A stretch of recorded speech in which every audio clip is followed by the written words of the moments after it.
Assalamualaikum warahmatullahi wabarakatuh. Bismillahirrahmanirrahim. Ashhadu an la ilaha illallah wa ashhadu anna Muhammadar Rasulullah. Allahumma salli ala Sayyidina Muhammad wa ala ali Sayyidina Muhammad. Rabbis rahli sadri wa yassirli amri wahlul 'uqdatam min lisani yafqahu qawli. Amin. Bismillahirrahmanirrahim. Salam santunku, salam hormatku kepada para sahabat-sahabatku, baik yang ada di dalam ataupun yang ada di luar negeri. Semoga saya dan kita semua senantiasa selalu di dalam limpahan rahmatnya Allah Subhanahu wa ta'ala. Amin ya rabbal alamin. Alhamdulillahi rabbil alamin. Kita awali kajian ini dengan kalimah-kalimah thayyibah.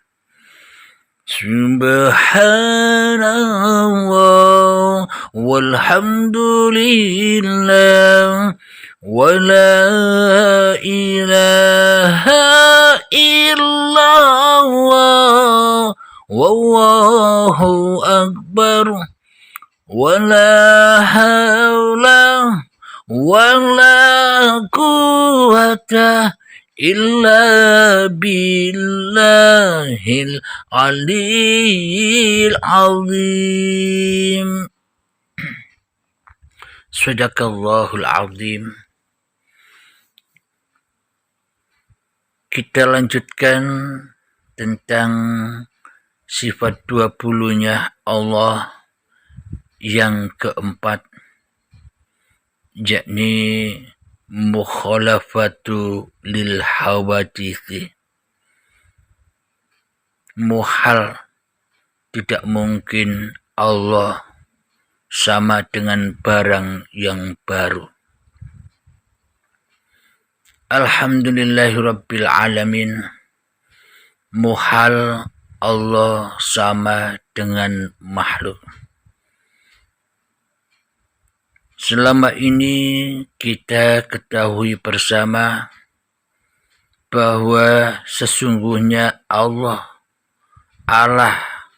Gusti, Bapa, Romo, Sang Yang Wiji, apapun nama-nama Tuhan yang kita sebut-sebutkan, nama-nama Tuhan yang masing-masing kita pilih di dalam beragama di dunia ini, seolah-olah nama-nama Tuhan itu hal yang baru.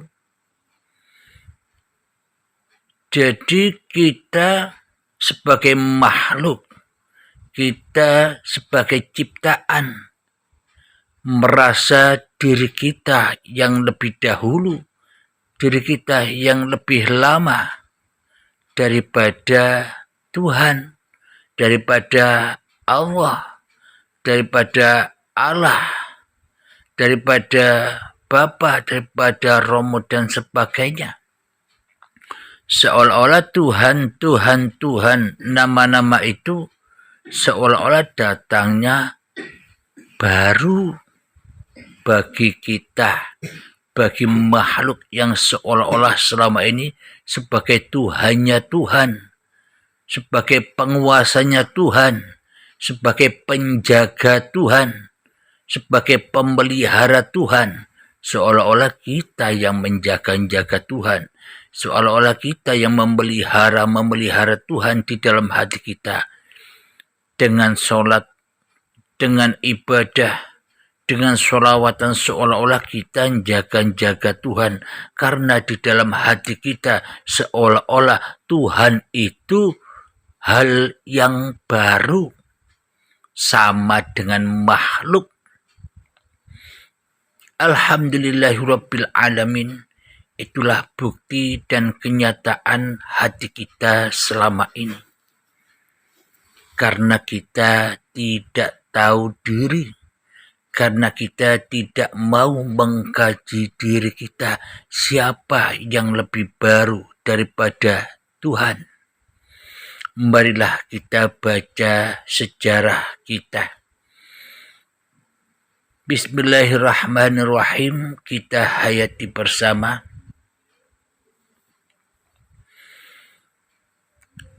Dulu 50 tahun yang lalu, terutama umur saya, kemanakah saya berada? Di manakah saya ada? 50 tahun yang lalu, sebelum detik-detik kelahiran saya di dunia ini, yang ada hanyalah Allah, uripe Allah, zatullah, sifatullah, af'alullah, asma'ullah saja yang ada. Sedangkan zat Abdul Halim, sifat Abdul Halim, nama Abdul Halim, af'al Abdul Halim belum ada.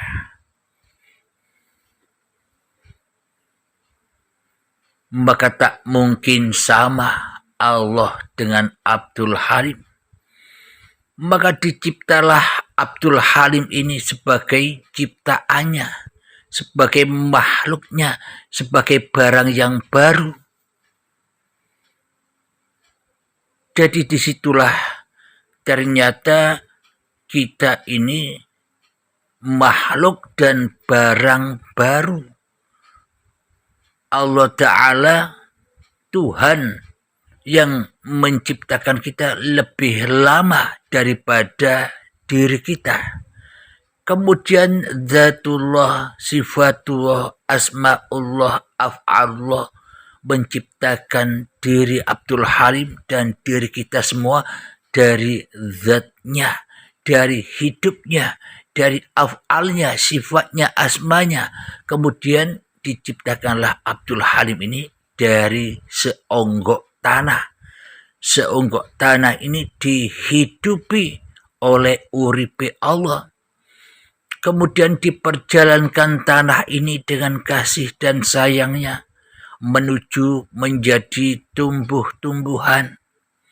Setelah menjadi tumbuh-tumbuhan, berkembang, tumbuhlah buah-buahnya, buah-buahan, sayur mayur, padi yang kala itu sehingga dimakan oleh hidup yang ada pada hidup kedua orang tua kita, sehingga jadilah sel sperma dan sel telur. Kemudian diperjalankan lagi dengan kasih sayangnya Allah dari sel sperma dan sel telur menjadi gumpalan darah. Diperjalankan lagi sehingga menjadi gumpalan daging.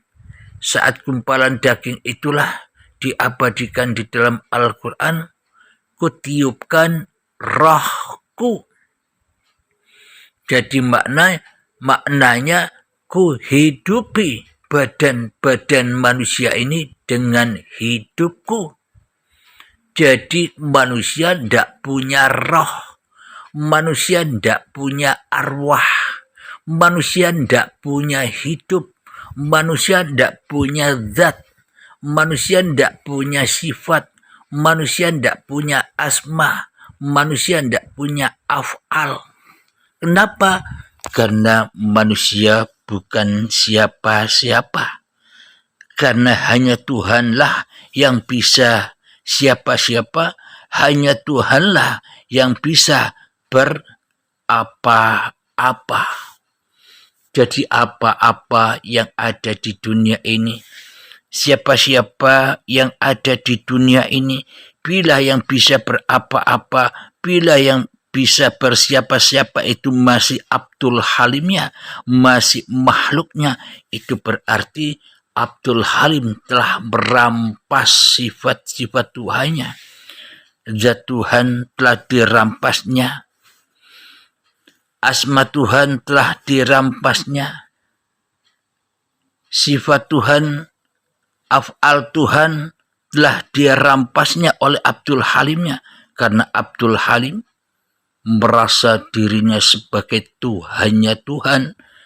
Kenapa Abdul Halim merasa menjadi Tuhannya Tuhan? Karena yang ada, karena yang wujud, karena yang nampak, karena yang nyata, dan karena yang berkuasa di dalam hatiku hanyalah Abdul Halim saja. Itulah bukti yang nyata bahwa selama ini Allah, Tuhan telah kita anggap sebuah barang yang baru daripada kita, seolah-olah kita merasa lebih lama daripada Tuhan. Jadi kutiupkan rohku, sesungguhnya kutiupkan rohku atau dihidupi cikal bakal badan kita ini dengan hidupnya Allah itu tidak hanya saat jadi gumpalan daging, namun sejak dahulu kala, sejak cikal bakal badan ini, sejak dari tanah sampai menjadi tumbuhan pun juga ditiupkan roh. Maknanya dihidupi oleh hidupnya Tuhan. Mana mungkin langsung ujuk-ujuk langsung menjadi gumpalan daging baru ditiupkan roh. Kan tidak mungkin. Ada prosesnya.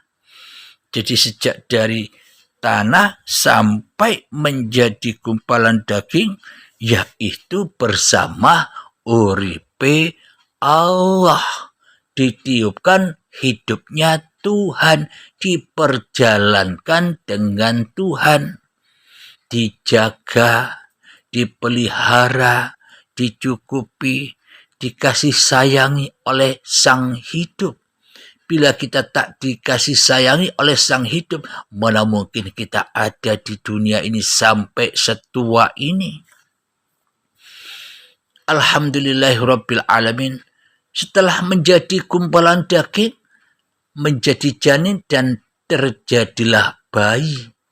Jadi sejak dari tanah sampai jadi bayi ini ya kita masih malam, belum ada, belum bisa mengaku-ngakui bahwa hidup ini hidupku, belum bisa mengaku-ngakui bahwa badan ini badanku. Karena apa? Karena kita ini bukan siapa-siapa, bukan apa-apa, masih suci bersih.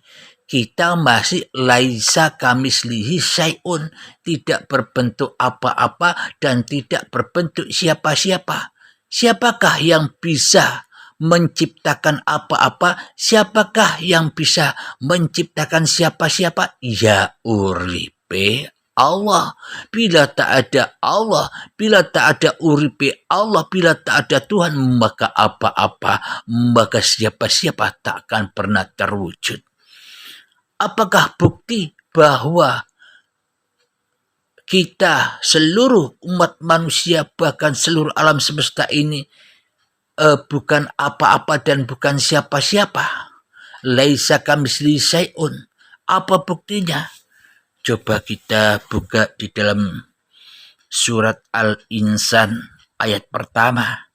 Surat bagi manusia, agar manusia tahu dirinya, bahwa dirinya bukan apa-apa, bahwa dirinya bukan siapa-siapa, dan bahwa dirinya bukan pencipta, bukan Tuhan. Mari kita simak bersama di dalam surat Al-Insan ayat yang pertama. A'udzu billahi minasy syaithanir rajim. Bismillahirrahmanirrahim. Hal ata 'alal insani hinun minad dahri lam yakun syai'an madhkura. Yang artinya, bukankah pernah datang kepada manusia waktu dari masa yang ketika itu belum merupakan sesuatu yang dapat disebut. Nah, inilah tanda bukti yang sangat amat nyata yang laisa kamitslihi syai'un itu kita apa Allah. Selama Tuhan kita katakan, kita tuduh bahwa Tuhan itu tidak seperti apa-apa, bahwa Tuhan itu tidak seperti siapa-siapa. Lah yang jadi Tuhan itu sebenarnya siapa sih? Yang jadi Tuhan, yang jadi Allah, yang jadi Gusti, yang jadi Bapa, yang jadi Romo, yang jadi Allah ya. Selama ini kan diri kita sendiri di dalam hati kita.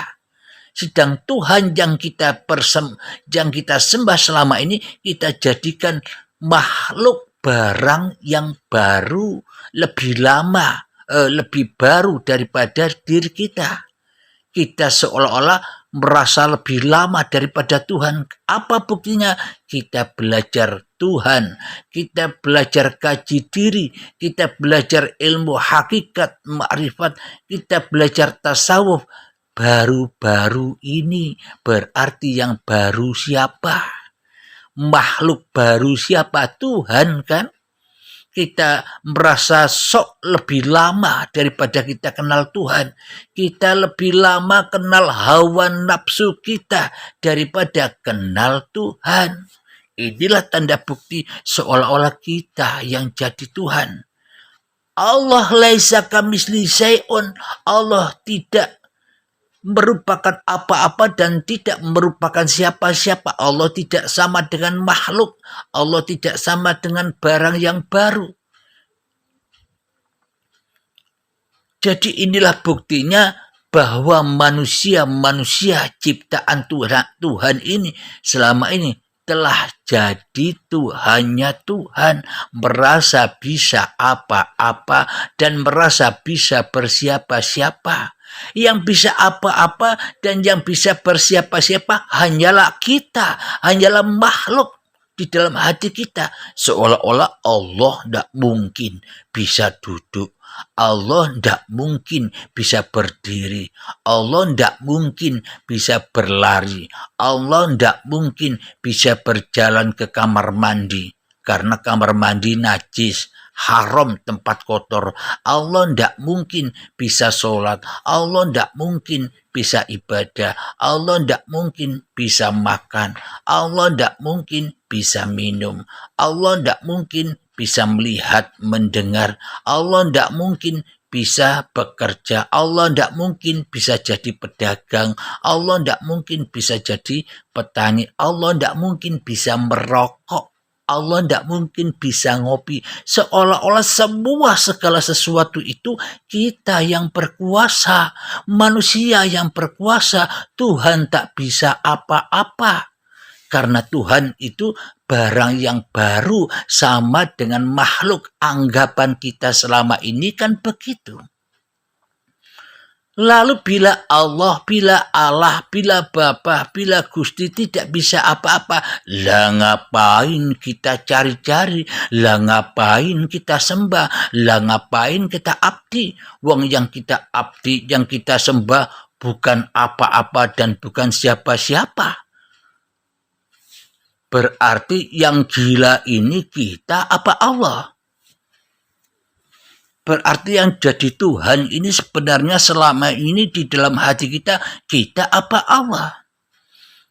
Nah, bila kita memang nyata-nyata belajar berketuhanan, maka jungkir balikkan, maka runtuhkan, maka demonstrasilah kerajaanmu sendiri, hawa nafsumu sendiri, tumbangkan dari kerajaannya agar tahu diri bahwa yang bukan apa-apa, bahwa yang bukan bersiapa-siapa, bahwa yang bisa ngapa-ngapain, bahwa yang bisa menjadikan siapa-siapa itu siapa.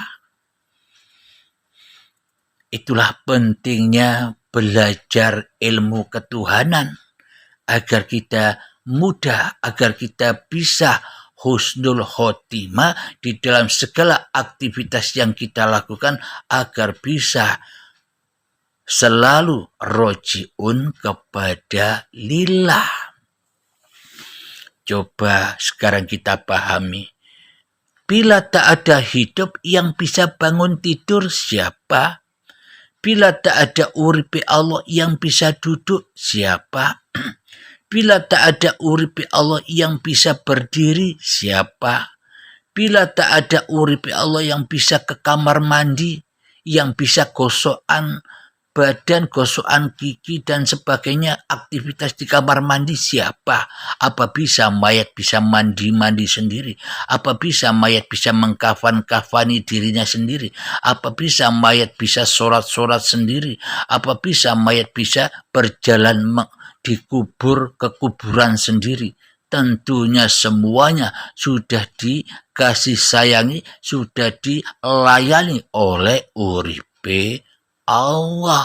Allah yang menghidupkan, Allah yang menciptakan, Allah yang menjaga, Allah yang mencukupi, pun juga Allah yang mematikan ciptaannya. Alhamdulillahirabbil alamin. Itulah bukti bahwa Allah tidak sama dengan barang yang baru.